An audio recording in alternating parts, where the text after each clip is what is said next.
Since more people have been staying at home and using these virtual meetings to keep in touch, what we've been finding is many people are being hijacked. Their meeting is being overtaken.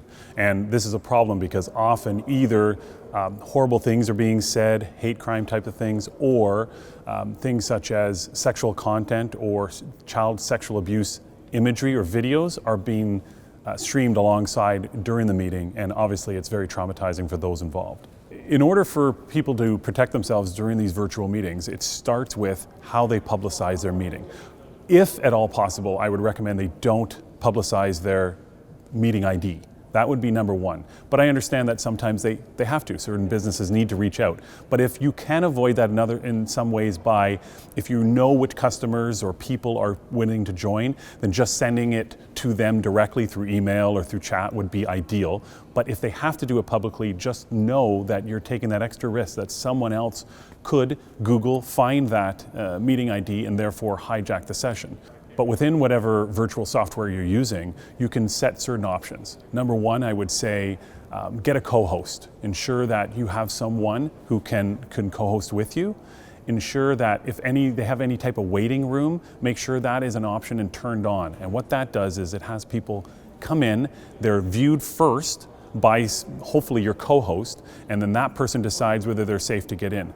It won't stop people because they'll pretend they're somebody else at first, but the reality is just one more hurdle for them to overcome. I would also not set it to be your default meeting ID. Make it unique for each session. If you're planning to do something like a gym session every day, make it unique every day. And I know that's more difficult, but it will help protect you. If you have someone take over your session, the important thing is to have your co-host kick them out, mute them immediately, do whatever you can. If it means pulling the plug, literally, you pull the plug, because sometimes some of the content that is being distributed can be really, really disturbing and traumatic for people. And that's clearly not the cause of people wanting to virtually meet and do things together.